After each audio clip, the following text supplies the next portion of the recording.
लोगों को धमकाना, सरकारी अधिकारियों को धमकाना, गंभीर चोट पहुंचाना, वेपन्स के साथ यानी हथियारों के साथ गंभीर चोट लोगों को पहुंचाना, चोरी करना, अटेम्प्ट टू मर्डर, जान से मारने की कोशिश करना, डकैती की तैयारी करना, डकैती के लिए इकट्ठा होना, साथ ही साथ महिला उत्पीड़न। हमारे गृह राज्य मंत्री श्री माननीय निशित प्रामाणिक जी का प्रमाण पत्र यहीं खत्म नहीं होता, उन पे मर्डर का केस भी है, यानी जान से मार देने का, दफा 302। जय हिंद भारत। मोदी जी के कैबिनेट रीशफल करने के बाद बहुत बड़े बड़े नाम अब मंत्रालयों में आ चुके हैं। उनमें से आज एक खास नाम से आपसे मिलवाता हूं, निशित प्रामाणिक। बहुत ही प्रामाणिक व्यक्ति हैं। गृह मंत्रालय में अमित शाह के पास इन्हें राज्य मंत्री का दर्जा दिया गया है, यानी कि MOS, मिनिस्टर ऑफ स्टेट, गृह राज्य मंत्री भारत सरकार, श्री निशित प्रामाणिक। बहुत ही प्रामाणिक व्यक्ति हैं, 10वीं पास हैं।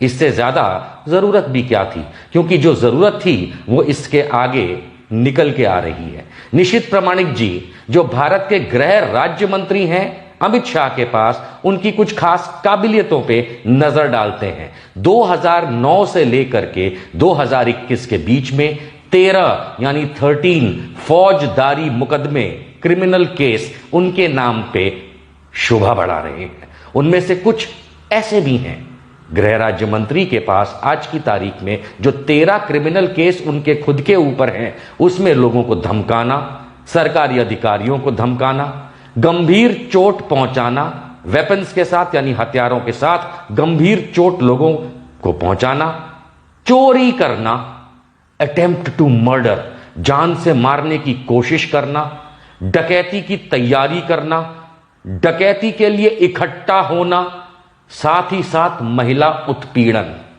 हमारे गृह राज्य मंत्री श्री माननीय निशित प्रामाणिक जी का प्रमाण पत्र यहीं खत्म नहीं होता, उन पे मर्डर का केस भी है, यानी जान से मार देने का, दफा 302। ऐसे लोग खास करके तड़ी पार अमित शाह के हवाले से आज देश में उनकी बदौलत, आशीर्वाद से गुंडे, बदमाश, डाकू, डकैत, मर्डरर इस देश के गृह राज्य मंत्री हैं। आप सोच सकते हैं कि भारत का भविष्य कितना उज्जवल है। मोदी जी के पास लोगों की कमी है। 135 करोड़ भाइयों और बहनों में ऐसे ही लोग इनको मिलते हैं जो गुंडे हैं, बदमाश हैं, डाकू हैं, डकैत हैं, मर्डरर हैं। कम से कम चार्ज तो यही लगे हैं। निशित प्रामाणिक जी को भारत के उज्जवल भविष्य और हम सबको उनकी तरह बनने की प्रेरणा शायद मिलनी चाहिए, और सबसे पहले RSS भाजपा को इसी नजरिए से खत्म करना चाहिए। आप लोगों को, भारतवर्ष को हार्दिक शुभकामनाएं कि गुंडे, बदमाश, डकैत, मर्डरर, चोर अब मंत्री हैं। जय हिंद।